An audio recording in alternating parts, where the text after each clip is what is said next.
తెరచి చూడాలని మనవి చేస్తున్నాను. యెషయా గ్రంథము 55వ అధ్యాయము. యెషయా గ్రంథము 55వ అధ్యాయము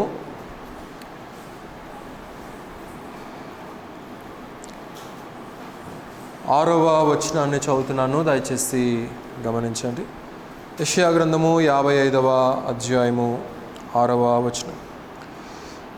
యెహోవా మీకు దొరుకు కాలమునందు ఆయనను వెదకుడి, ఆయన సమీపములో ఉండగా ఆయనను వేడుకొనుడి. దేవుడి మాటను దీవించే రీతిగా చిన్న ప్రార్థన చేస్తాం. పరిశుద్ధుడైన మా దేవ, ఈ యొక్క ఉదయకాలపు సమయంలో ఆరాధన అంతట్లో కూడా మీరే సర్వమహిమ ఘనత పొంది ఉన్నారని నమ్ముచున్నాము నాయన. ఈ సమయంలో చదవబడినటువంటి లేఖన భాగంలో మీరు దీవించండి నాయన. చదవబడినటువంటి లేఖన భాగంలో ఉన్నటువంటి విలువైనటువంటి సత్యాలను పరిశుద్ధాత్ముని యొక్క నడిపింపు ద్వారా, జ్ఞానము ద్వారా మాలో ఉన్న ప్రతి ఒక్కరి హృదయాలతో మీ యొక్క స్వరాన్ని మాకు వినిపించేటువంటి కృపను అనుగ్రహించి మీరే మహిమ పొందుదురని యేసుక్రీస్తు వారి అతి శ్రేష్టమైనటువంటి నామములో స్తుతించి వేడుకొనుచున్నాము తండ్రి, ఆమేన్. ప్రభునందు ప్రియులారా, ఇక్కడ మనం చదువుకున్నటువంటి వచన భాగంలో పరిశుద్ధాత్ముడు ప్రవక్త అయినటువంటి యెషయా ద్వారా కొన్ని అమూల్యమైనటువంటి సత్యాలను మనకు నేర్పిస్తూ ఉంటున్నాడు. వాక్యము దొరికేటువంటి కాలము లేక దేవుడు దొరికేటువంటి కాలము అని ఇక్కడ తెలియచేస్తూ ఉంటున్నాడు. యెహోవా మీకు దొరుకు కాలమునందు ఆయనను వెదకుడి, ఆయన సమీపములో ఉండగా ఆయనను వేడుకొనుడి అని ఇక్కడ తెలియచేస్తూ ఉంటున్నాడు. కనుక దేవుడు దొరికేటువంటి సమయము ఒకటి ఉన్నది, దేవుడు దొరకనటువంటి సమయం కూడా ఒకటి ఉన్నది. పరిశుద్ధ గ్రంథంలో పాజిటివ్ని గురించి మాట్లాడుతున్నాడు అని అంటే దాన్ని గురించినటువంటి నెగిటివ్ని మనం అర్థం చేసుకోవాలి. లేదు, నెగిటివ్గా మనకు మాట్లాడుతున్నాడంటే దాంట్లో నుండి వచ్చేటువంటి పాజిటివిటీని కూడా మనము అర్థం చేసుకోవాల్సినటువంటి వారమై ఉంటున్నాం. అయితే ఇక్కడ యెషయా యెహోవా మీకు దొరుకు కాలము అనగా ఈ యొక్క కాలాన్ని గురించి మాట్లాడుతూ ఉంటున్నాడు, కృపాయుగాన్ని గురించి మాట్లాడుతూ ఉంటున్నాడు. అంటే ఆయన దొరకనటువంటి కాలము కూడా ఒకటి ఉన్నది, ఆయన మీకు సందర్శించినటువంటి కాలం ఒకటి ఉన్నది, అది రానున్నటువంటి రోజుల్లో అది రాబోతుంది అని చెప్పేసి లేఖనాలు చాలా స్పష్టంగా మనకు తెలియచేస్తూ ఉంటున్నాయి. లేఖనాలు దొరకనటువంటి కాలము, దేవుని దర్శనాలు రానటువంటి కాలము, దేవుని యొక్క స్వరము వినబడినటువంటి కాలము, దేవుని యొక్క మీటింగులు జరగనటువంటి కాలము, రానున్నటువంటి దినాలలో భవిష్యత్తు లోకంలో సంఘము ఎత్తబడిన తర్వాత జరగబోయేటువంటి సంగతులు పరిశుద్ధ లేఖనాల్లో ఆయా కాలాల్లో జీవించినటువంటి ప్రవక్తలు చాలా స్పష్టంగా మన ఎదుట రాసి ఉంచారు. ఒక మాట చదివి సహాయం చేయండి. యోవేలు గ్రంథము లేక ముందు దానికంటే ముందు ఆమోస్ త్రిపండి. ఆమోస్ గ్రంథము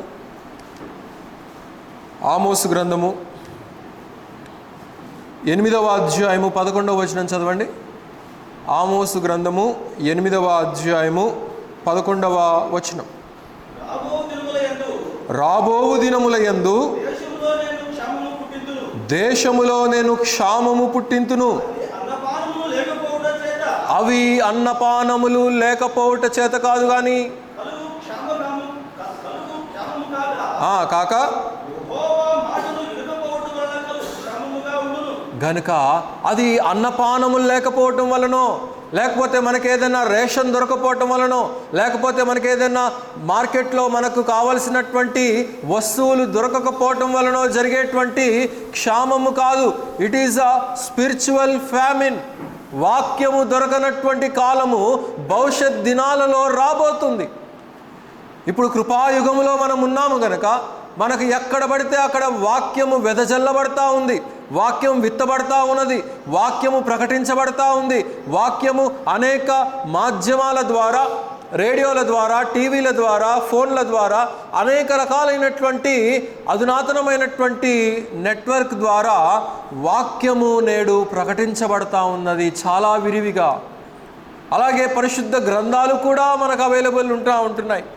ఇండియన్ పేపర్లో కావాలంటే ఇండియన్ పేపర్లో, చైనా పేపర్లో కావాలంటే చైనా పేపర్లో, అమెరికా పేపర్లో కావాలంటే అమెరికా పేపర్లో, ఆయా దేశాలకు సంబంధించినటువంటి భాషలకు తగినటువంటి ట్రాన్స్లేషన్స్తో. కనుక వాక్యము వినబడతా ఉన్నది, పరిశుద్ధ గ్రంథాలు అవైలబుల్గా ఉన్నాయి. అయితే భవిష్యత్తు దినాల్లో రాబోతా ఉన్నది అది ఏంటి అనంటే, అప్పుడు కృపాయుగము ఉండదు, కానీ తీర్పు కాలము రాబోతుంది. తీర్పు కాలములో మరి వాక్యము కరువుగా ఉండబోతుంది అని ఇక్కడ తెలియచేస్తూ ఉంటున్నాడు. అదే అక్కడ తెలియచేస్తూ ఉంటున్నాడు. అన్నపానములు లేకపోవడం చేదు కాదు, కానీ వాక్యము దొరకకపోవట చేత అనేది అక్కడ తెలియచేస్తూ ఉంటున్నాడు. ప్రియులారా, పరిశుద్ధ గ్రంథంలో అనేక రకాలైనటువంటి కరువులు మనం చూస్తూ ఉంటాం. శారీరకమైనటువంటి కరువులు ఉన్నాయి, ఆత్మ సంబంధమైనటువంటి కరువులు ఉన్నాయి. శారీరకమైనటువంటి కరువులు అబ్రహాము కాలంలో మనం చూస్తాం, ఇస్సాకు కాలంలో మనం చూస్తాం, యాకోబు కాలంలో చూస్తాం, యోసేపు కాలంలో చూస్తాం. అలాగున ఆయా కాలాలలో జీవించినటువంటి వ్యక్తులు మరి వారు ప్రయాణించినటువంటి ప్రయాణాలలో కొన్ని కరువు పరిస్థితులను మనం చూస్తూ ఉంటాము. అయితే భవిష్యత్తులో అసలు వాక్యమే దొరకనటువంటి కాలము రాబోతున్నది. దాని గురించి ఇప్పుడే ప్రతి ఒక్కరూ కూడా రక్షించబడాలి, దాని గురించి తెలుసుకోవాలి, దాని గురించి మరి ప్రాకులాడాలి అనేది పరిశుద్ధాత్ముడు మనకి ఇక్కడ నేర్పిస్తూ ఉంటున్నాడు. ప్రియులారా, అక్కడే 12వ వచనం కూడా చదవండి. ఆమోసు 8:12. కాబట్టి జనులు యెహోవా మాట వెదుకుటకై ఈ సముద్రము నుండి ఆ సముద్రము వరకును, ఉత్తర దిక్కు నుండి తూర్పు దిక్కు వరకును సంచరించుదురు గాని అది వారికి ఏమవుతుందంట? ఎక్కడి నుంచి ఎక్కడ ప్రయాణిస్తారంటండి? తూర్పు దిక్కు నుండి ఉత్తర దిక్కుకు. అంటే ఈ సముద్రము నుండి ఆ సముద్రం వరకు ఎక్కడ లోకంలో ప్రయాణించినప్పటికీ కూడా దేవుని వాక్యము ప్రకటించేటువంటి నాదుడు ఉండడు. దేవుని వాక్యము వినాలన్నా కానీ దొరకనటువంటి కాలం రాబోతున్నది అనేది పరిశుద్ధాత్ముడు ఇక్కడ మనకు హెచ్చరిస్తూ ఉంటున్నాడు. ప్రియులారా, నేడేమో మనకంతా ఎక్కువైపోయింది, మీటింగ్లు ఎక్కువైపోయినాయి, రిట్రీట్లు ఎక్కువైపోయినాయి, సభలు ఎక్కువైపోయినాయి, సమావేశాలు ఎక్కువైపోయినాయి, ఆరాధన ఎక్కువైపోయింది. అంతా మనకు ఎక్కువైపోయినటువంటి కాలములో మనం ఉంటున్నాం కనుక సరేలే చూసుకుందాం తర్వాత అనేటువంటి లైట్ మెంటాలిటీ మనలో అలవాటైపోతూ ఉన్నది. కానీ భవిష్యత్ దినాలలో మాత్రం ఆ రీతిగా ఉండబోదనేది పరిశుద్ధాత్మ ఇక్కడ తెలియచేస్తూ ఉన్నాడు. ఎందుకు ముందుగా తెలియచేస్తున్నాడు అనంటే, అసలు పరిశుద్ధాత్ముడే లోకములో ఉండడు. పరిశుద్ధాత్ముడు పంపబడింది సంఘమునకు ఆదరణకర్తగా ఉండటానికి. యేసు ప్రభు వారు కలువరి సిలువలో చనిపోయి తిరిగి లేచిన తరువాత, ఆయన ఆరోహణమై వెళ్ళిపోయిన తరువాత సంఘానికి ఆదరణకర్తగా మనలో ఉండటానికి, మనల్ని నడిపించటానికి, ఈ భౌతికమైనటువంటి జీవితంలో మనల్ని ఆదరించడానికి, బలపరచడానికి, శక్తి అనుగ్రహించడానికి, అనేక రకాలైనటువంటి స్థితిగతుల మధ్య మనకు సహాయం చేయటానికి ఆయనను మనకిచ్చాడు. అయితే రెండవ రాకడలో యేసు ప్రభు వారు మధ్యాకాశములోనికి ఆయన వచ్చినప్పుడు, సంఘము ఎత్తబడినప్పుడు పరిశుద్ధాత్ముని యొక్క పని అయిపోతుంది. పరిశుద్ధాత్ముని యొక్క ఆయనకు అప్పగించబడినటువంటి బాధ్యత నెరవేర్చబడుతుంది. ఇక పరిశుద్ధాత్ముడు సంఘాన్ని క్రీస్తుకు అప్పగించిన తర్వాత ఆయన తండ్రితో ఏకమైపోతాడు. కనుక అప్పటికిక పరిశుద్ధాత్ముడు ఇక భూమి మీద ఉండడు. కనుక వాక్యము వెదజల్లేటువంటి వారు కూడా ఉండరు, సేవకులు ఉండరు. వాక్యం విందామంటే అప్పటికి ఉంటారు ఎవరో నామకార్థ క్రైస్తవులు, పుట్టుక క్రైస్తవులు, నామకార్థ భక్తి చేసినటువంటి వారు, సరైనటువంటి ఆత్మ రక్షణానుభవం లేనటువంటి వారు, దేవుని సరిగ్గా మరి ప్రేమించినటువంటి వారు, దేవుని సరిగ్గా ఆరాధించలేకపోయినటువంటి వారు, వీరందరూ కూడా విడవబడినటువంటి వారిలో ఉంటారు. కనుక అట్టి వారు అయ్యో మేమిప్పుడు వినాలి, అయ్యో మేమిప్పుడు తెలుసుకోవాలి, అయ్యో మాకిలాంటి మరి వాక్యము ప్రకటించబడినప్పుడు మేము వినలేదే, ఇప్పుడు మేము వినాలి అని చెప్పేసి అనుకున్నా కానీ అప్పుడు సంఘము ఉండదు, సేవకులు ఉండరు, పాస్టర్లు ఉండరు, ఎవరు కూడా ప్రకటించేటువంటి నాదుడు ఉంటాడు. అందుకే ఆమోసు ఆ మాటలు అక్కడ తెలియచేస్తూ ఉంటున్నాడు. ఇప్పుడే అనుకూలమైనటువంటి సమయము, ఇదే గణరక్షణ దినము గనుక this is the time where you need to know that there is a spiritual famine in your life, and you need to adjust yourself with God, and you need to see yourself in what status you are on with God, and you need to correct yourself, and you need to prolong with God. నీవు దేవునితో కొనసాగేటువంటి వాడివై ఉండాలి. ఆత్మీయమైనటువంటి ఆ యొక్క కరువు ఎక్కడ ఉన్నదో, ఆ యొక్క సంకటము ఎక్కడ ఉన్నదో, ఆ యొక్క కుంటుబడినటువంటి స్థితి ఎక్కడ ఉన్నదో గమనించి దాని ప్రకారమైనటువంటి సరైనటువంటి నిర్ణయాన్ని దేవునితో సరిచేసుకొని ముందుకు కొనసాగవలసినటువంటి వారమై ఉంటున్నాం. అలాగైతే ఇక్కడ కూడా మనం చూస్తూ ఉంటున్నాము, వాక్యము దొరకనటువంటి కాలము. షిలోహు మందిరంలో దేవుని యొక్క ప్రత్యక్షత ఆగిపోయింది, దేవుని యొక్క ప్రసన్నత ఆగిపోయింది, దైవజనునికి దేవుని యొక్క స్వరము వినబడట్లేదు. షిలోహు మందిరంలో దేవుని యొక్క ఆరాధన జరగట్లేదు, దేవునికి ఇవ్వవలసినటువంటి బలులు అర్పించట్లేదు. అందుకని దేవుని యొక్క ప్రత్యక్షత షిలోహు మందిరానికి రావటమే ఆగిపోయింది. అలాగైతే నేడు కూడా ప్రపంచంలో అనేక మంది కేవలము అలాంటి ఆత్మీయమైనటువంటి ప్రవర్తన కలిగి జీవిస్తూ ఉంటున్నారు. కనుక ఇక్కడ పరిశుద్ధాత్ముడు హెచ్చరిస్తూ ఉంటున్నాడు, వాక్యము ఉండగానే, ఆరాధించేటువంటి సమయం ఉండగానే ఆయనను మనం ఘనపరచవలసినటువంటి వారమై ఉంటున్నాం. ప్రసంగి గ్రంథంలో ఒక మాట అంటున్నాడు, దయచేసి త్రిప్పండి. 12వ అధ్యాయము 1వ వచనం.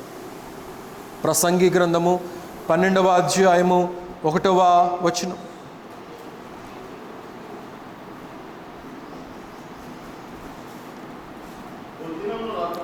దుర్దినములు రాకముందే ఇప్పుడు వీటి యందు నాకు సంతోషము లేదను చెప్పు కాలము రాకముందే, తేజస్సునకును చాలండి. గనుక ఆ యొక్క సమయము వెళ్ళిపోయిన తర్వాత, గనుక ఈ సమయాన్ని కనుక పోగొట్టుకుంటే భవిష్యత్తులో ఇంకెప్పుడు ఆ సమయము రాదేమో, దాన్ని గురించినటువంటి అవగాహన మనం కలిగి ఉండాలి. ప్రపంచంలో నేడు జరుగుతున్నటువంటి ప్రపంచ పరిస్థితులన్నీ కూడా అతివేగిరముగా ప్రభు యొక్క రాకడ కొరకై కనిపెట్టేటువంటి కాలంలో మనం జీవిస్తూ ఉంటున్నాం. ఆల్రెడీ ఆ విషయాలన్నీ లోతుగా మీకు ఆల్రెడీ చెప్పాను. ఇంకా ఎవరైనా తెలుసుకోలేనటువంటి వారు ఉంటే మరలా యూట్యూబ్లో పెట్టుకొని వినండి ఆ మాటలన్నీ కూడా. గనుక ఆ యొక్క సంఘటనలన్నీ కూడా, పరిస్థితులన్నీ కూడా, ప్రపంచంలో ప్రతి దేశము కూడా యుద్ధ వాతావరణంతో మునిగిపోయి ఉన్నది. అణుబాంబులు ఏ దేశం మీద వేసుకుందామా, ఏ సిటీ మీద వేసుకుందామా, ఏ నగరం మీద వేసుకుందామా. కనుక ప్రజలందరూ కూడా భయాందోళనల మధ్య జీవించేటువంటి నేటి ప్రపంచ పరిస్థితుల మధ్య మనం జీవిస్తూ ఉంటున్నాం. ఎక్కడ చూసినా కానీ ఉద్యోగాలు లేవు, ఉన్నటువంటి ఉద్యోగాలను తీసేస్తూ ఉంటున్నారు. ఆర్థిక మాంద్యము, అనేక రకాలైనటువంటి పరిస్థితులు. ట్రంప్ వచ్చిన తర్వాత ప్రపంచ పరిస్థితి మరీ భయంకరంగా మారిపోయింది. ఆఖరికి ఇండియాను కూడా వాడు వ్యతిరేకిస్తూ ఉంటున్నాడు. మొన్నటిదాకా ఏదో కొద్ది గొప్ప మోడీతో కొంత సహవాసం ఉంది అనుకుంటే నిన్నటి న్యూస్తో అది కూడా తేలిపోయింది, మోదీతో కూడా ఎలాంటి ఇది లేదనేసి. కనుక ప్రపంచ పరిస్థితులు ఎటు వెళ్తున్నాయో ఆత్మీయతతో పోల్చి మనం గమనించుకోవాలి, వాక్యముతో పోల్చి మనం గమనించుకోవాలి. పోప్ వచ్చాడు, మొన్న కొత్త పోప్ ఎన్నికయ్యాడు, లియో 14 అనేటువంటి వ్యక్తి. అమెరికన్ ఆరిజిన్ కలిగినటువంటి వాడు. ప్రపంచం పుట్టింది మొదలుకొని, క్యాథలిక్ వారు ఏర్పరచబడింది మొదలుకొని నేటి వరకు అమెరికన్ ఆరిజిన్ కలిగినటువంటి క్యాథలిక్ పోప్ ఎన్నడూ కూడా ఏర్పాటు చేయబడలేదు. అక్కడ ట్రంప్ ఏమో ప్రపంచాన్ని శాసిస్తూ ఉంటున్నాడు తన యొక్క రూల్స్ అండ్ రెగ్యులేషన్స్తో. ఇక్కడ ఈయనేమో ప్రపంచ శాంతి అని చెప్పి తెలియచేస్తూ ఉంటున్నాడు. ఏమో నాకు అనిపిస్తుంది, మనం నేను చెప్పిన ప్రకటన గ్రంథంలో చెప్పినటువంటి సంగతులన్నీ కూడా నెరవేర్చబడతా ఉంటున్నాయి. అట్లాంటి అంతములోనికి ప్రపంచం నడిపించబడుతుందనేసి. కనుక ఆ యొక్క వెలుగు దూత ప్రపంచ శాంతి యొక్క వాతావరణాన్ని కల్పించాలని ఆ తీపి మాటలు చెబుతూ ప్రజల్ని మభ్యపెట్టేటువంటి వాడుగా ఉంటాడు. ఇంకా చాలా లోతైనటువంటి వివరాలు ఉన్నాయి, మనం దానికి సమయం లేదు. కానీ మనం చదువుకున్నటువంటి వాక్య అంశంలో నుండి మనం చూసినట్లయితే ఇక్కడ సొలొమోను ఏమంటున్నాడు, ఆ యొక్క దుర్దినములు రాకమునుపే అని ఇక్కడ తెలియచేస్తూ ఉంటున్నాడు. కనుక ఆ యొక్క దినాలు రాకముందే నీ యొక్క సృష్టికర్తను నీవు జ్ఞాపకానికి తెచ్చుకో, స్మరణకు తెచ్చుకో. ఆ ప్రభువు నీ పట్ల చేసినటువంటి ఆ యొక్క విలువైనటువంటి రక్షణను నీవు జ్ఞాపకం తెచ్చుకోమని చెప్పి ఇక్కడ తెలియచేస్తున్నట్లుగా మనం చూస్తూ ఉంటున్నాం. 145వ కీర్తన 18వ వచనాన్ని కూడా చదవండి. 145వ కీర్తన 18వ వచనం.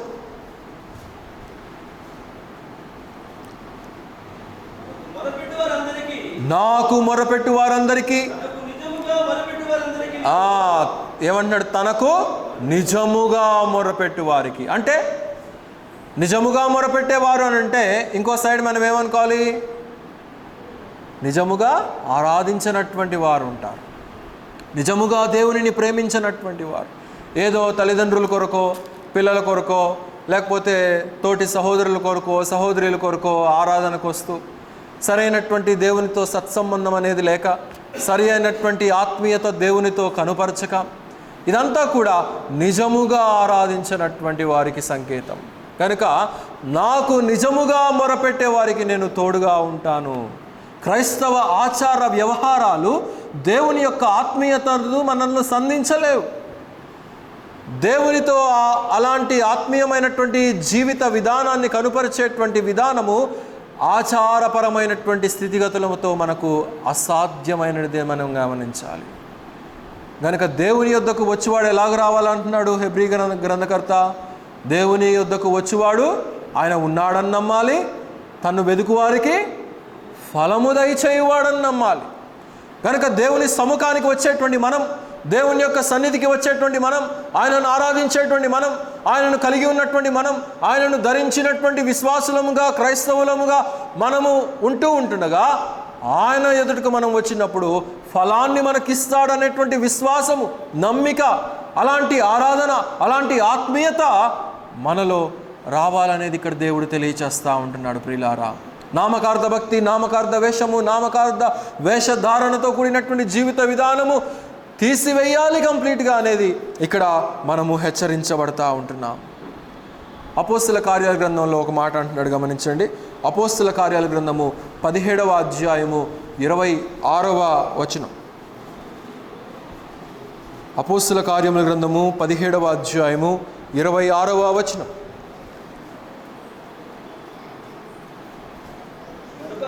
గనుక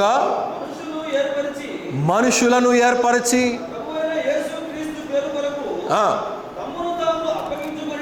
తమ్మును తాము అప్పగించుకొనిన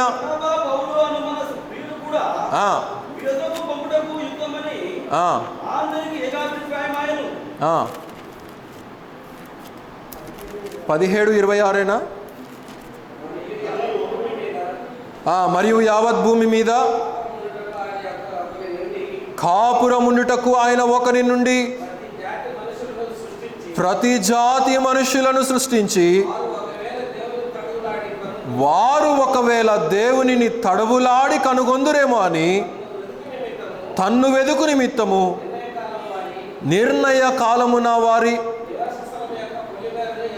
నివాస స్థలముల యొక్క పొరిమేరలను ఏర్పరచెను అని ఇక్కడ మనం చూస్తూ ఉంటున్నాం. ఒకవేళ ఆయనను కనుగొందురేమో అని దేవుడు నేడు కూడా కనిపెడతా ఉంటున్నాడు.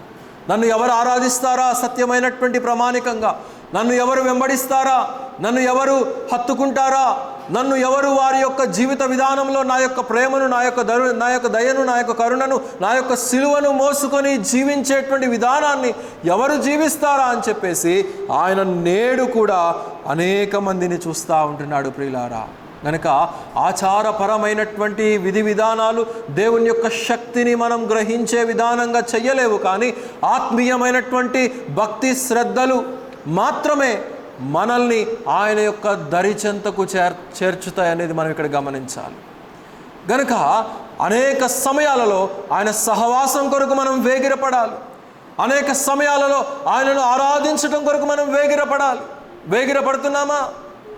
ఆరాధనలో ఒక మాట మనకు వినిపించాడు పరిశుద్ధాత్ముడు, తొందరగా తినవలెను అనే మాటను మనం చదివాం. గనుక ఆతురతగా తినాలి అంటే ఆతురతగా ఆయన యొక్క సన్నిధికి మనం పరిగెత్తుకొని రావాలి. ఆయనను ఆరాధించడానికి, ఆయనను గణపరచడానికి, ఆయన శరీరంలో పాలు పొందడానికి, ఆయనను మహిమపరచడానికి అనేక సమయాలలో మనకు సమయం ఇవ్వబడలేదు. కనుక మనకు సమయం వచ్చినప్పుడు సహితము దాన్ని ఉపయోగించుకునే వారంగా మనం ఉండాలి. పరిగెత్తుకొని రావాలి ఆయన యొక్క సన్నిధిలో మనం కనబడటానికి. కనుక పరిశుద్ధాత్ముడు ఇక్కడ తెలియచేస్తూ ఉంటున్నాడు, మరి ఆయనను వెతకాలి, కనుగొనాలి అని ఇక్కడ తెలియచేస్తూ ఉంటున్నాడు. దానికి కారణం ఏంటంటే మీరు కనుగొనలేనటువంటి కాలం ఒకటి రాబోతున్నది అని ఇక్కడ తెలియచేస్తూ ఉంటున్నాడు. మార్కు సువార్త 5వ అధ్యాయంలో ఒక స్త్రీ మనకు కనబడుతుంది. రక్తస్రావంతో బాధపడుతున్నటువంటి సహోదరి. She had a blood issue of chronic haemorrhage. ఆమె ఆ యొక్క రక్తస్రావంతో బాధపడుతూ ఆమె కేవలము యేసును గురించినటువంటి మాటలు విని ఆయనను దర్శించాలని, ఆయనను సందర్శించాలని ఆయన యొద్దకు ఆమె వచ్చినటువంటి సందర్భాన్ని అక్కడ మార్కు సువార్తికుడు చాలా చక్కగా మనకు వివరిస్తూ ఉంటాడు. ఆమె ఏదో గొప్ప సంగతులు ఆమె యేసును గురించి ఆమె వినింది. ఆమెలో ఎనలేనటువంటి విశ్వాసము పుట్టింది. అందుకే రోమిలకు రాసిన పత్రిక 10వ అధ్యాయం 17వ వచనంలో అంటాడు, వినుట దేవుని మాట వలన విశ్వాసము కలుగును. వినుట వలన విశ్వాసము కలుగును, వినుట క్రీస్తును గురించినటువంటి మాట వలన కలుగును అని చెప్పి పౌలు అక్కడ తెలియచేస్తూ ఉంటాడు. గనుక ఆయన మాటలు మనం వినాలి, ఆయనను గురించినటువంటి సంగతులు మనం తెలుసుకోవాలి, గ్రహించుకోవాలి. నడుచుకోవలసినటువంటి కాలంలో మనము నేడు జీవిస్తూ ఉంటున్నాం ప్రియులారా. అందుకే కీర్తనల గ్రంథం 1వ అధ్యాయము 2వ వచనంలో తెలియచేస్తూ ఉంటాడు. ఏమనంటాడు అక్కడ? దివారాత్రము నన్ను ధ్యానించువాడు ధన్యుడు అని చెప్పి ఇక్కడ తెలియచేస్తూ ఉంటాడు. ఎవరంటే ధన్యులు?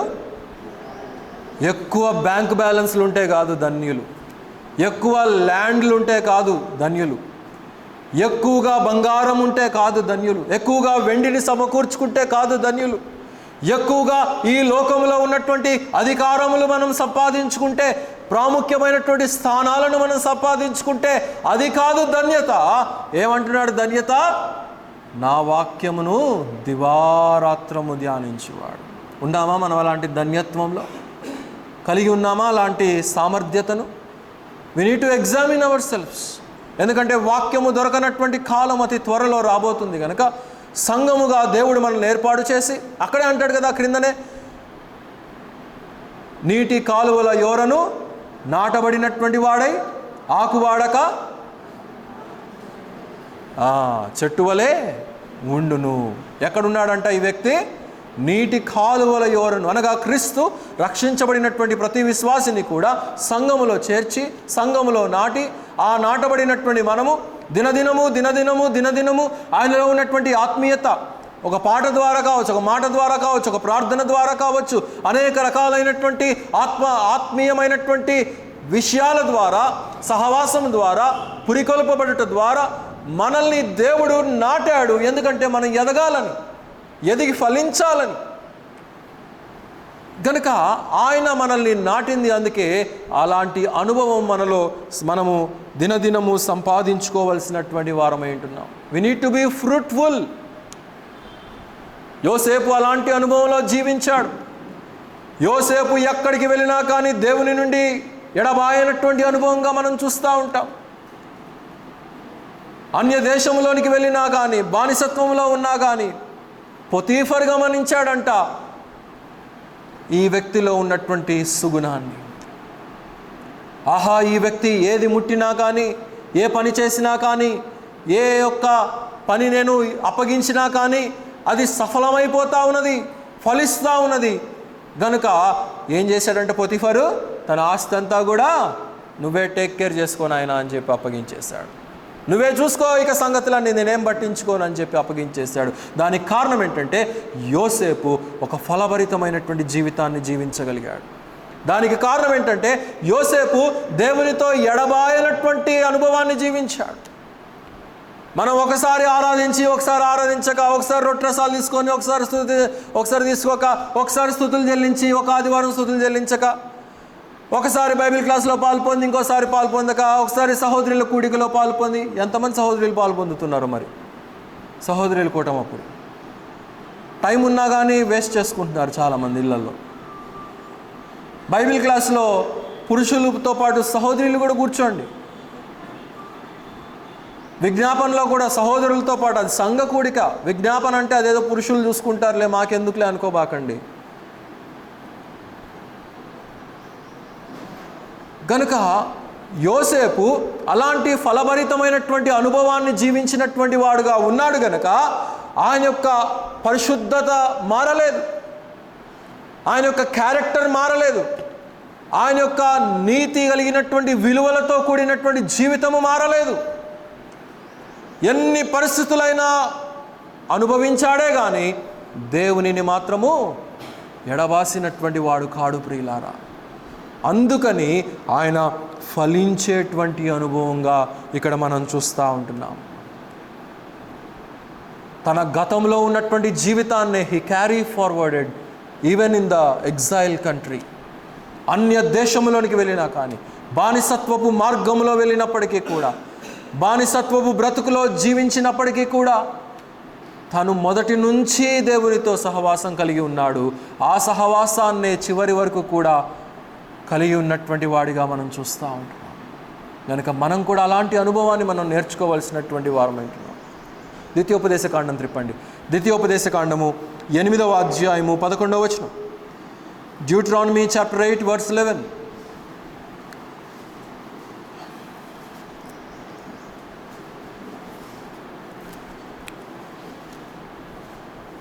ద్వితీయోపదేశకాండము 8:11 చాలా చురుగ్గా చదవాలయ్యా. నేడు నేను నీకు ఆజ్ఞాపించు ఆజ్ఞలను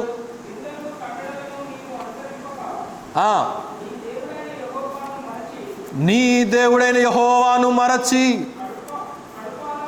కడుపారా తిని మంచి ఇల్లు కట్టించుకొని వాటిలో నివసింపగా నీ పశువులను నీ గొర్రె మేకలను వృద్ధి అయి నీకు వెండి బంగారములను విస్తరించి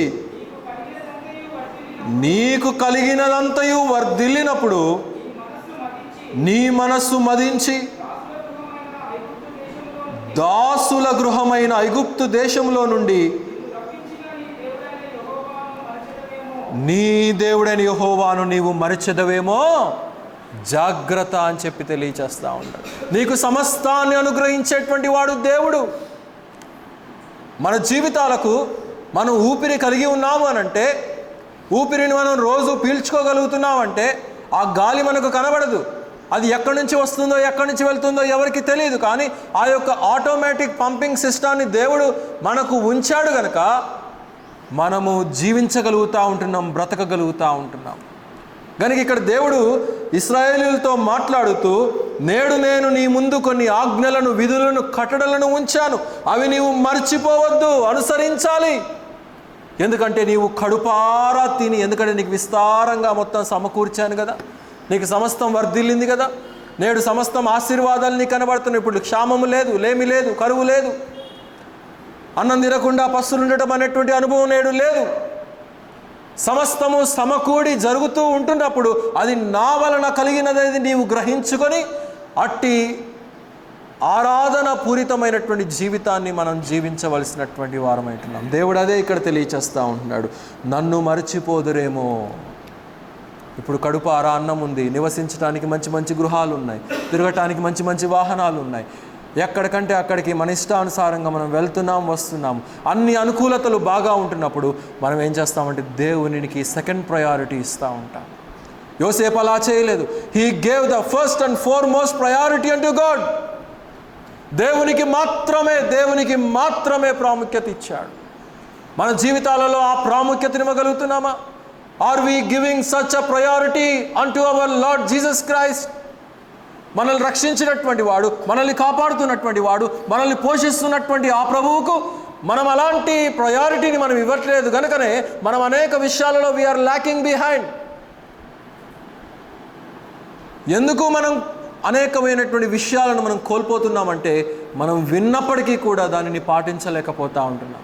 ఆ సహోదరి విని దేవుని దగ్గరకు ఆమె పరిగెత్తుకొని వెళ్ళినట్లుగా మనం చూడగలుగుతూ ఉంటున్నాం. గనుక ఆయనను మనం విడిచిపెట్టకూడదు, ఆయనకు మనం ప్రాముఖ్యత ఇవ్వాలి. సౌలు ఆ రీతిగా ప్రాముఖ్యత ఇవ్వలేదు తన జీవితంలో. సౌలు దేవుని ద్వారా నియమించబడినప్పటికీ కూడా దేవునితో అంతటి అనుభవంలో లేనటువంటి జీవితాన్ని జీవించాడు కనుక ఏమయ్యేదో తెలుసా? దయ్యాలు వచ్చి వాడిని పరిపాలించేటివి. అప్పుడు ఆ చిన్న కుర్రోడు దావీదు ఏం చేసేవాడంటే తన హార్పుని తీసుకొని వెళ్ళి అలా సౌలు యొక్క సమక్షంలో కూర్చొని ఆ యొక్క హార్పును సితారాను వాయిస్తూ ఉంటుండగా సౌలుకు పట్టినటువంటి దయ్యాలన్నీ కూడా వదిలి వెళ్ళిపోయేటువంటివి. కనుక మనకున్నటువంటి బంధకాలు ఏవైనా కానీ, శక్తులు ఏవైనా కానీ, చీకటి ఏదైనా కానీ, పాపం ఏదైనా కానీ, రోగం ఏదైనా కానీ అది వదిలిపోవాలి అని అంటే దేవుని సముఖానికి మనం రావాలి, దేవుని సన్నిధిని మనం అపేక్షించాలి. దేవునితో హత్తుకున్నటువంటి అనుభవాన్ని మనం జీవించినప్పుడు మనలో ఉన్నటువంటి దురాత్మ బంధకాలన్నీ కూడా ఏమైపోతాయి? దూరమైపోతాయి. కనుక ఆ వ్యక్తులు ఆ రీతిగా జీవించారు కనుకనే పరిశుద్ధ లేఖనాలలో వారు అలాంటి అనుభవాన్ని వారు కలిగి ఉన్నట్లుగా మనం గ్రహించగలుగుతూ ఉంటున్నాం.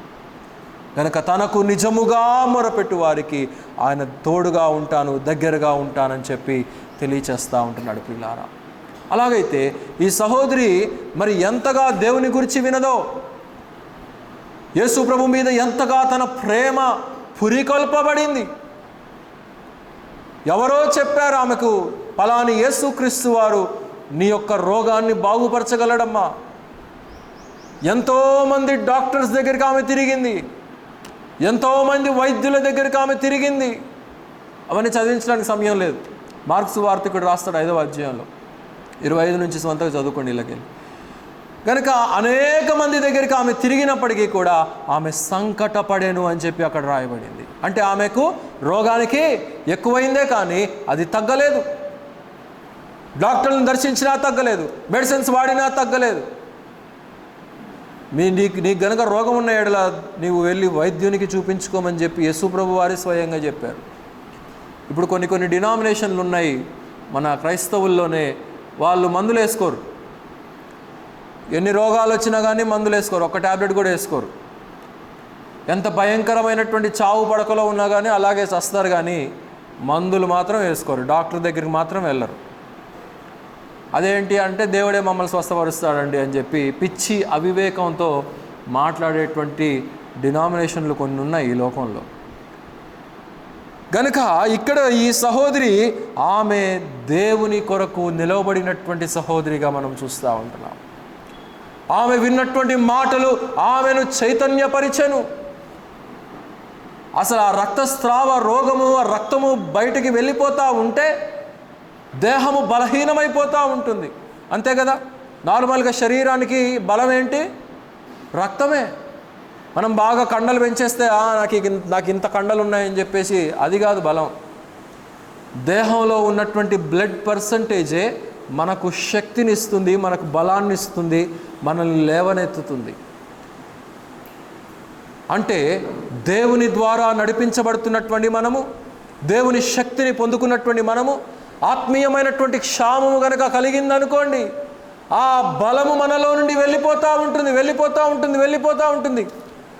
దానిని కట్టడి చేసుకోవాలి, కానీ కట్టడి చేయలేక పాపము, బంధకాలు, అనేక రకాలైనటువంటి ఆత్మీయమైనటువంటి చెడు ప్రవర్తన మనల్ని ఏం చేస్తుందంటే మనల్ని బలహీనపరిచేటువంటి ఆత్మగా చేసేస్తుంది. మనము దేవుని కొరకు నిలబడలేనటువంటి ఆత్మగా, ఆరాధించలేనటువంటి ఆత్మగా, సహవాసం చేయలేనటువంటి ఆత్మగా, పరిశుద్ధులతో కలిసి ప్రార్థించలేనటువంటి ఆత్మగా మనల్ని బలహీనపరిచేసేటువంటి స్థితిలోనికి సాతానుడు మనల్ని దిగజార్చేస్తాడు ప్రియులారా. కానీ ఇక్కడ ఈమె మాత్రము ఎంత బలహీనముగా ఉన్నప్పటికీ శరీరంలో దేవుని దగ్గరకు పరిగెత్తుకొని వెళ్ళిపోయింది. సంసోను గ్రహించలేదు తనలో ఉన్నటువంటి బలహీనత, తనలో ఉన్నటువంటి ప్రభావం వెళ్ళిపోయిందనేటువంటి సత్యాన్ని గ్రహించలేదు సంసోను. గ్రహించక బలహీన పడిపోయినటువంటి అనుభవంలో సంసోను దిగజారిపోయాడు ప్రియులారా. Such a terrible and disastrous situation. నేడు క్రైస్తవ్యంలో ఉన్నటువంటి అనేక మంది అలాంటి ఆత్మీయ కరువులో దేవుని దగ్గర నుండి పారిపోతూ ఉంటున్నారు. యోనా గనుక తర్షీషు పారిపోయినట్లుగా నినివేకి పోరా బాబు అంటే లేదు నేను అటేటో వెళ్ళిపోతానని చెప్పి వెళ్ళిపోయాడు. దేవుని సన్నిధికి రండి అంటే దేవుని సన్నిధికి రాకుండా లోకంలో కలిసిపోవటం, ఫ్రెండ్స్తో తిరగటం, చెడు సహవాసాలు కలిగి ఉండటం, పబ్బుల్లో, క్లబ్బుల్లో, పాపపు వ్యవహారాలలో కలిగి ఉండటం. తల్లిదండ్రులేమో మందిరంలో, పిల్లలేమో లోకంలో, లేకపోతే పిల్లలు లోకం, చర్చిల్లో, తల్లిదండ్రులు లోకంలో.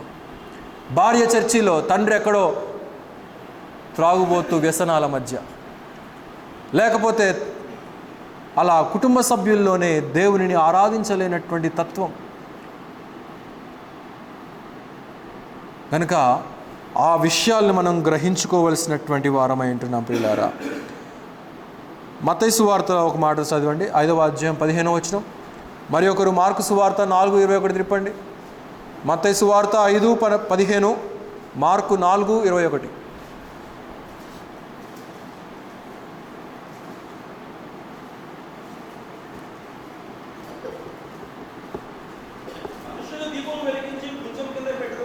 మనుషులు దీపమును వెలిగించి కొంచెము క్రింద పెట్టుదురు గాని ఇంటి నుండి ఉండు వారందరికీ వెలిగించుటకై. అలాగే మార్కు 4:21 తిప్పండి. రహస్యం ఏదైనాను తేటపరచబడకపోదు, ఏది మరుగు చేయబడలేదు.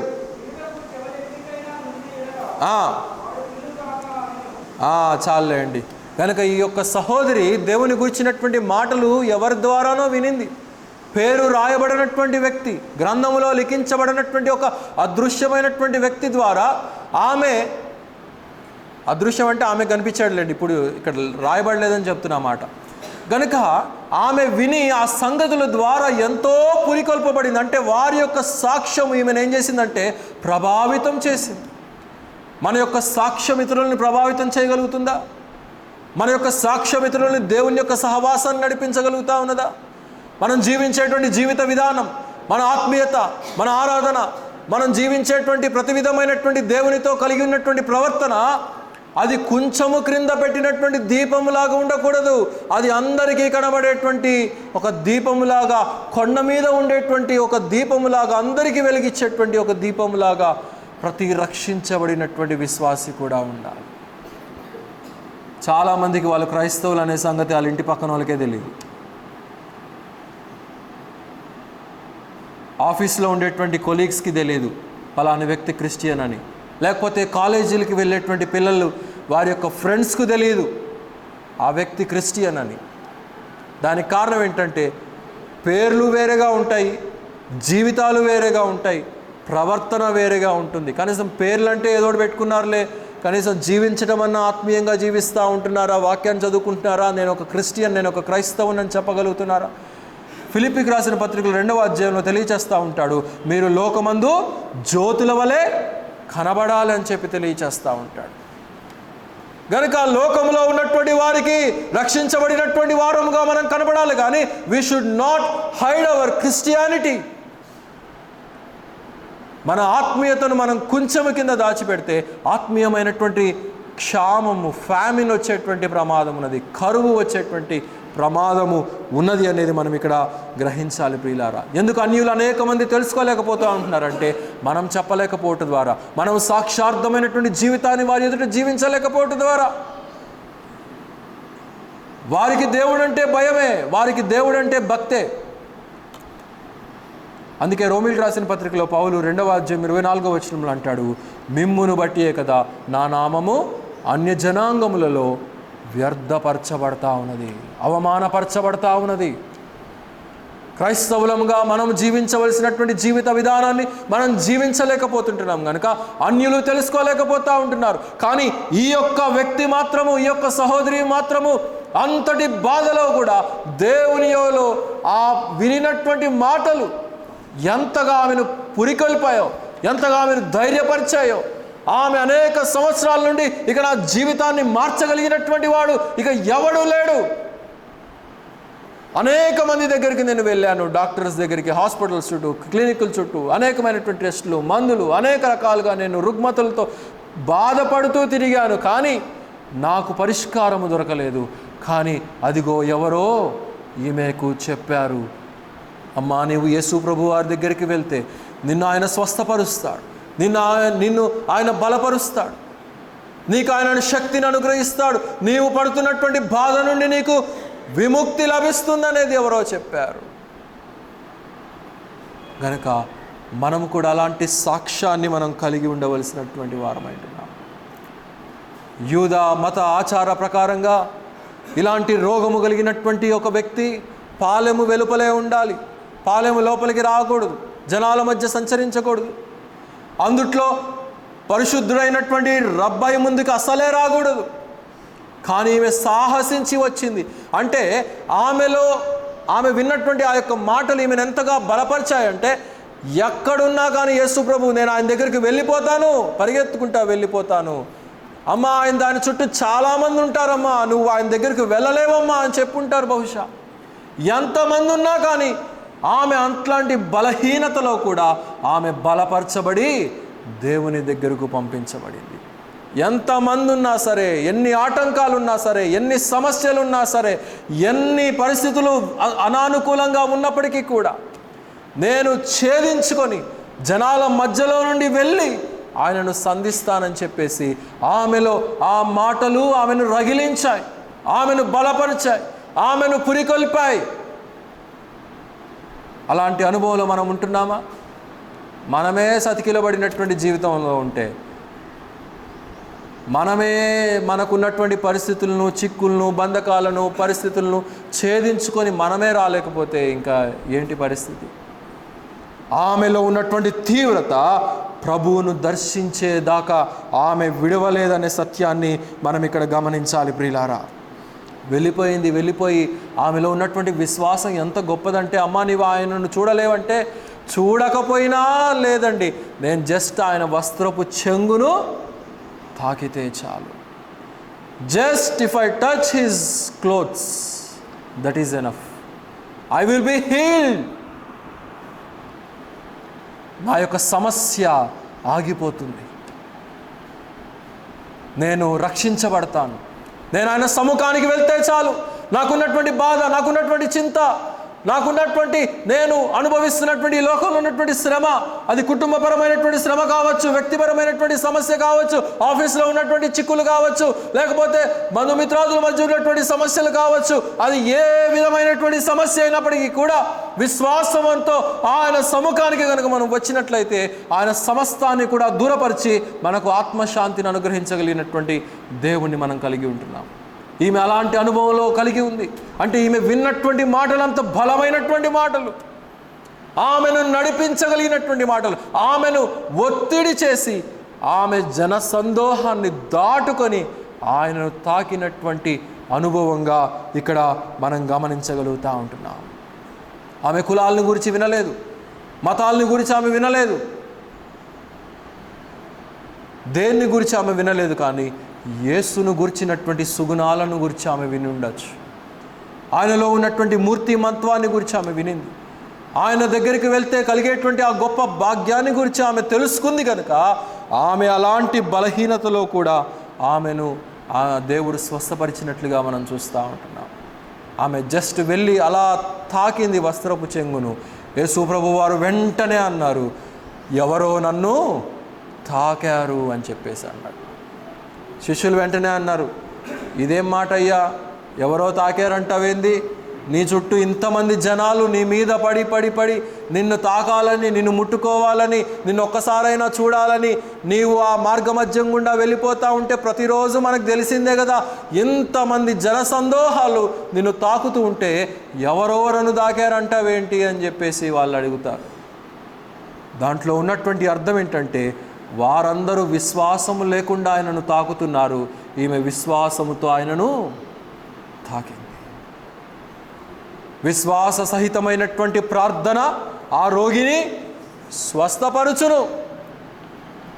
అనేక మంది తాకవచ్చు, అనేక మంది ఆయనను చూడవచ్చు, అనేక మంది ఆయన పాదాల మీద పడవచ్చు ప్రతిరోజు, కానీ ఎలాంటి ప్రయోజనము లేదు. కానీ ఈమెలో ఉన్నటువంటి విశ్వాసము, అంటే ఈమె వినుట ద్వారా వచ్చినటువంటి విశ్వాస అనుభవం ఎంతగా మారిపోయిందనంటే, జస్ట్ అలా వస్త్రపు చెంగును తాకగానే ఈయనలో ఉన్నటువంటి ప్రభావము ఆమెలోనికి వెళ్ళిపోయింది. ఈయనలో ఉన్నటువంటి శక్తి ఆమెను తాకి అప్పటిదాకా రక్తస్రావంతో బాధపడుతున్నటువంటి ఆమె ఆ గాయము కట్టబడింది, రక్తము ఆగిపోయింది. ఈమె కూడా కనుగొనింది, నేను శుద్ధీకరించబడ్డాను, నేను స్వస్థపరచబడ్డాను అనేది ఆమె కూడా తాకింది. ఎవరో నన్ను తాకారు అని చెప్పి యేసు ప్రభు వారు అడిగిన అని ఈమె వెంటనే భయపడుతూ అయ్యా నేనే నిన్ను ముట్టుకున్నాను అని చెప్పి సంగతంతా కూడా ఆయనకు వివరించి చెప్పింది. ఆయన అంటాడు, కుమారి నీవు సమాధానము గలదానివై నీ గృహానికి వెళ్ళు, నేను నిన్ను స్వస్థపరిచాను, నీ విశ్వాసం నిన్ను స్వస్థపరిచింది. గనక ఉదయం లేచింది మొదలుకొని రాత్రికాలం వరకు దేవా స్తోత్రం, దేవా దేవా దేవా దేవా దేవా దేవా దేవా దేవా దేవా పాట ఎంతసేపు పాడినా కానీ కొంతమంది నాకు నవ్వు వచ్చింది ఎక్కడికైనా పోతే. పాస్టర్లే స్టార్టింగ్ దేవా స్తోత్రం స్తోత్రం స్తోత్రం స్తోత్రం స్తోత్రం స్తోత్రం అని చెప్పి ఒక రైలు ఇంజన్లో బోగీలు ఎన్ని ఉంటాయో అన్ని బోగీల్లో స్తోత్రం స్తోత్రం స్తోత్రం అని చెప్తూ ఉంటారు. నాకు అనిపించింది, అమ్మ నీకు కొంచెం యాత్రను తగ్గించమ్మా అని చెప్పాలనిపిస్తుంది.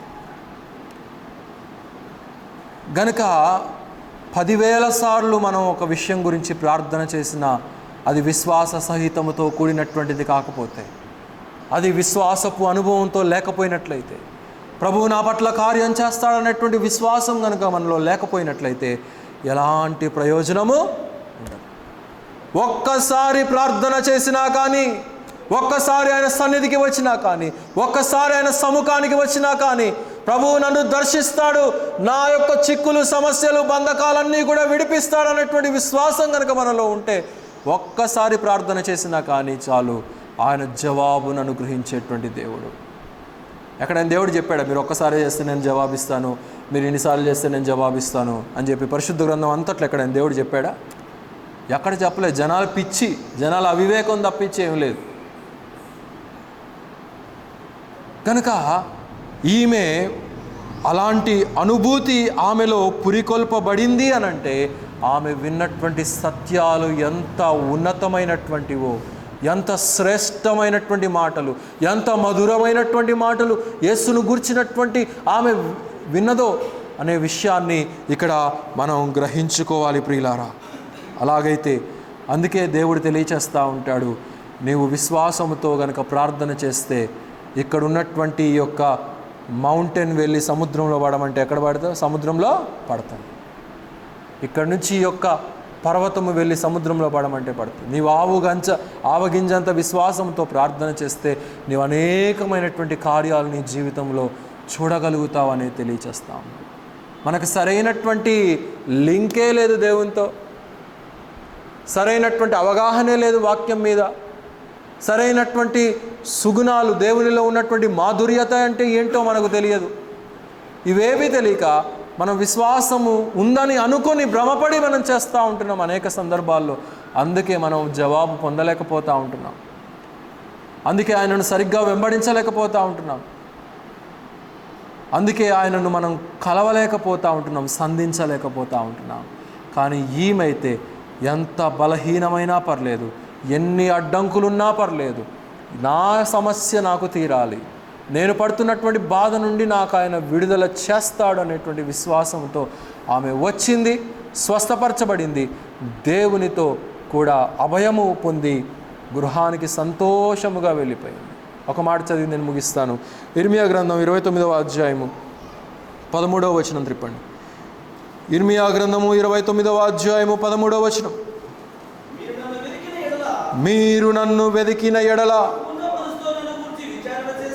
పూర్ణ మనస్సుతో నన్ను గూర్చి మీరు విచారణ చేసిన ఎడల మీరు నన్ను ఎలాగ విచారం చేయాలంటండి? పూర్ణ మనస్సుతో విచారం చేయాలంట. హాఫ్ నాలెడ్జ్ కాదు, హాఫ్ మైండ్ కాదు, హాఫ్ స్పిరిట్ కాదు. పూర్ణాత్మతో, పూర్ణ శక్తితో, పూర్ణ బలముతో ఆయన యొక్క ఆత్మీయతను సంధించాలి, దేవుని ఆరాధించాలి.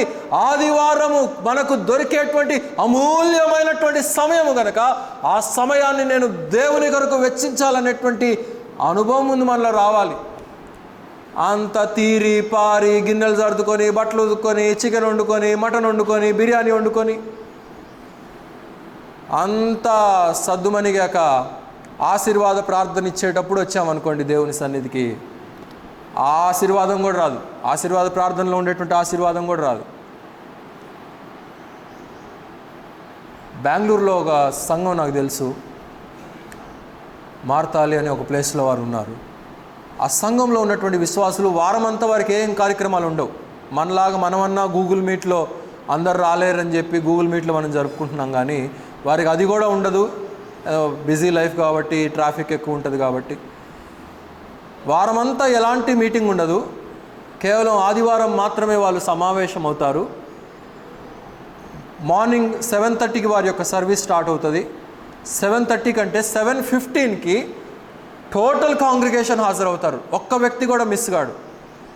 7:15కే 10-15 నిమిషాలు ముందే కాంగ్రిగేషన్ మొత్తం, పిల్ల పాప పెద్ద ముసలి అందరూ వచ్చేస్తారు. అంటే వారమంతా మనం దేవుని సంధించలేకపోయాము, దేవుని సన్నిధిని అనుభవించలేకపోయాము. పరిశుద్ధులతో కూడినటువంటి అనుభవము, దేవుని ఆరాధించేటువంటి అనుభవము, దేవుని సన్నిధిలో దేవుని మందిరములో చేరి ఆరాధించేటువంటి అనుభవము వారు ఆదివారం ఒక్కరోజు వారికి దొరికిన సమయంలో ముందుగానే వచ్చేస్తూ ఉంటారు. మనం ఎప్పుడు వస్తాం? భాస్కర్ అంకుల్ ప్రతి వారం చెప్తానే ఉంటారు. నేనే ఆగమన్నా, కొంచెం ఈ వారం ఏం చెప్పాకలే అంకుల్, నార్మల్ ప్రకటనలు చేసేసేయి, ఇంకా ప్రతి వారం చెప్పినా కానీ ప్రయోజనం లేదని చెప్పాను. కనుక అలాంటి అనుభవం మనలో ఉన్నదా అనేది మనం గ్రహించుకోవాలి. ఇంట్లో కూర్చొని ఫోన్లో ఆన్ చేసుకోవటానికే మనకి ఇది. సహోదరులు కావచ్చు, సహోదరులు కావచ్చు, ఎవరైనా కానీ, పెద్ద అయినా కానీ, చిన్న అయినా కానీ, ఇక్కడ నిలబడి నేను దేవుని సేవకు చెప్పాలి కాబట్టి చెప్తున్నాను. మరలా మీకు బాధేసి ఎప్పుడైనా ఈ మాట ఎత్తుతారు కూడా నాకు తెలుసు, కానీ చెప్పాల్సిన బాధ్యత నాకుంది చెప్తున్నా. కనుక ఇర్మియా తెలియచేస్తూ ఉంటున్నాడు, పూర్ణాత్మతో, పూర్ణ శక్తితో, పూర్ణ బలముతో మీరు నన్ను వెంబడించాలి. అలాంటి అనుభవంతో ఆ స్త్రీ వెళ్ళింది ఒక్కతే. ఎవరు దాన్ని సహాయం చేశారు? ఆమెకి ఏమైనా రికార్డు ఉందా? అక్కడ ఈమెను కారులో తీసుకుపోయారు, ఈమెను ఎద్దుల బండి మీద తీసుకుపోయారు అని ఏమైనా ఉందా? దానికి కారణం ఎవరో చెప్పినటువంటి సాక్ష్యం. కొంతమంది సాక్ష్యాలు చెప్తారు, ఏం చెప్తారో ఏమో అర్థం కాదు. ఆత్మీయమైనటువంటి సాక్ష్యాలు చెప్పరు, అన్ని శారీరకమైనటువంటి సాక్ష్యాలు. దాంట్లో కూడా దేవుణ్ణి మహిమపరిచేటువంటి సాక్ష్యాలు ఉండవు. ఏంటోనండి, చర్చికి వెళ్ళాం కానీ మా గేదె పాలు ఇవ్వలేదని చెప్తారు, లేకపోతే మా కోడి గుడ్డట్లేదని చెప్తారు. అది కాదు సాక్ష్యం. ఆత్మీయమైనటువంటి కార్యాలు మనలో రావాలి. నేను దేవునిని దర్శించాను, ప్రభు నా జీవితంలో ఈ మేలు చేశాడు, నేను ఈ రీతిగా బలపడ్డాను, ప్రార్థనలో బలపడ్డాను, వ్యక్తిగతమైనటువంటి ప్రార్థనలో నా ఇంట్లో నేను బలపడ్డాను, శారీరక ఆత్మీయమైనటువంటి సహవాసంలో నేను బలపడ్డాను, సంఘము సహవాసంలో నేను బలపడ్డాను, కూటాలలో నేను బలపడ్డాను, ఆరాధనలో నేను బలపడ్డాను. గత సంవత్సరం నేను దేవుణ్ణి ఆరాధించలేకపోయాను, ఈ సంవత్సరం నేను ఆరాధించగలిగాను. గత సంవత్సరం నేను దేవుని యొక్క రొట్టెసాల్లో సరిగ్గా పాలు పొందలేకపోయాను, కానీ ఈ సంవత్సరం నేను ప్రతి ఆదివారం ఆరాధించగలిగాను. అదే అండి సాక్ష్యం అంటే. That is the testimony which you need to share in the presence of the lord. అంతేగాని తిన్నాను, బ్రష్ చేసుకున్నాను, ఉతికాను, పడుకున్నాను, ఇది కాదు. కనుక ఈ ఆత్మీయమైనటువంటి సంగతులను మనం తెలుసుకోవాలనంటే ఆత్మీయ కరువు రాకమునిపే, ఇప్పుడు there is such a plenty of available time. దేవుడు మనకు ఎన్ని అవర్స్ ఇచ్చాడు? రోజుకి 24 అవర్స్ ఇచ్చాడు. అందులో షేర్ ఎంత? దశం భాగము 2.5 అవర్స్. ఆదివారం మాత్రమే కాదు, ప్రతిరోజు ఒక 2.5 అవర్స్ కనుక మనం గడపగలిగితే, 2.5 అవర్స్ కూడా కాదు, ఒక 1 అవర్ మనం దేవునితో మమేకమై కనుక మనం ఇంట్లో కానీ, సంఘ సహవాసంలో కానీ, ఆరాధనలో కానీ మనం జీవించగలిగినట్లయితే గొప్ప అనుభూతిని దేవుడు మనకిస్తాడు. అలాగున దేవుడు మనకు యూట్యూబ్లో వినేటువంటి ప్రతి ఒక్కరికి కూడా దేవుడు నిండాలుగా తోడై నడిపించుగాక. ముగింపు ప్రార్థన చేసుకుందాం అందరి తలలోంచి. ప్రియ ప్రభువా, పరిశుద్ధుడైన మా యేసయ్య, ఈ మధ్యాహ్న కాలపు సమయంలోనైనా ఆత్మీయమైనటువంటి కరువు, యెహోవా దొరుకు కాలముననే ఆయనను వెదుకుడి అని చెప్పి మీరు తెలియచేశారు. ఎందుకంటే దొరకనటువంటి కాలం అతి సమీపంలో ఉన్నది.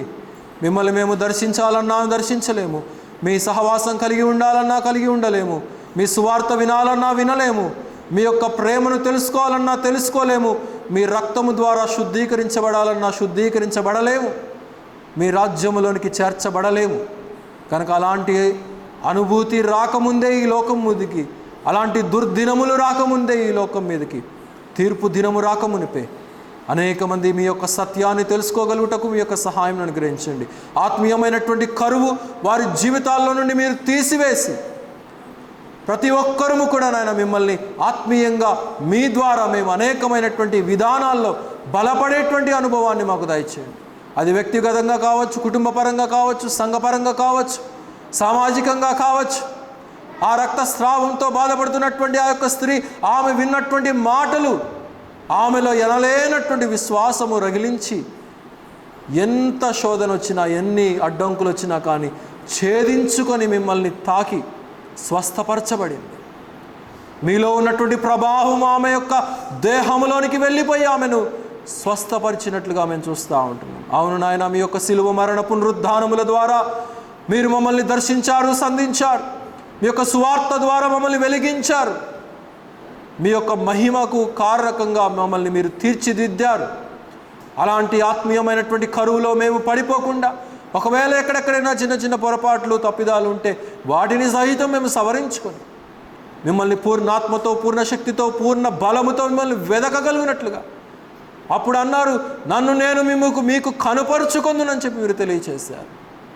అవును నాయన, మిమ్మల్ని మేము సంధించి మీ ద్వారా మేము అనేకమైనటువంటి బహుమానాలు పొందుకునేటువంటి కృపను, భాగ్యాన్ని మాకు దయచేయండి. ఈ మధ్యాహ్న కాలపు సమయంలో చేరి వచ్చినటువంటి ప్రియ సంఘాన్ని కూడా నిండారులుగా దీవించండి, బలపరచండి నాయన. సంఘంలో ఉన్న ప్రతి ఒక్క కుటుంబాన్ని నిండారులుగా బలపరచండి. ప్రతి కుటుంబంలో ఉన్నటువంటి అక్కర్లు, అవసరతలన్నీ కూడా ఎరిగినటువంటి దేవుడు, వాటిని సమయోచితంగా తీర్చండి నాయన. అనారోగ్యంగా ఉన్నటువంటి వారిని కూడా మీరు ముట్టండి, స్వస్థపరచండి, లేవనెత్తండి. అలాగనే మా ప్రభువా, ఈ వారం అంతా కూడా జరగవలసినటువంటి సంఘ కార్యక్రమాలన్నీ కూడా చక్కగా, సుజావుగా, మహిమార్థముగా, మాకు దీవెనకరంగా జరగగలుగుటకు మీ యొక్క సహాయం అనుగ్రహించమని ప్రార్థన చేయుచుంటున్నాం. లోకము నమ్మదగినది కాదు, అతి త్వరలో మీ యొక్క రాకడ ఉన్నది కనుక మేము మిమ్మల్ని సంధించేటువంటి క్షణాలు అతి కొద్దిలో ఉన్నాయి కనుక నాయన, మమ్మల్ని మేము మీకు మమేకమై జీవించేటువంటి అనుభవాన్ని మాకు దయచేయండి. తిరిగి ప్రియ బిడ్డలందరూ వారి వారి గృహాలకు వెలుచుంటుండగా మీ యొక్క సంరక్షణలో నింపి, ప్రతి ఒక్కరిని మీ యొక్క దీవెన ఆశీస్సులతో నింపి మీ యొక్క సహాయం అనుగ్రహించి మీరే మహిమ పొందుదురని యేసుక్రీస్తు వారి అతి శ్రేష్టమైనటువంటి నామంలో స్తుతించి ప్రార్థించి అడిగి వేడుకొనుచున్నాము తండ్రి, ఆమేన్. మన తండ్రి అయినటువంటి దేవుని యొక్క ప్రేమయు, మన ప్రభువును మన రక్షకుడైనటువంటి యేసుక్రీస్తు వారి యొక్క కృపయు, పరిశుద్ధాత్ముని యొక్క అన్యోన్య సహవాసము సన్నిధి సర్వలోకంలో ఉన్నటువంటి పరిశుద్ధులందరితో పాటు చేరి వచ్చిన మనందరికీ, యూట్యూబ్లో వినిచున్నటువంటి ప్రతి ఒక్కరికి నిండారులుగా తోడి నడిపించునుగాక. ఆమేన్. అందరికీ వందనాలండి. సెలవు తీసుకోండి.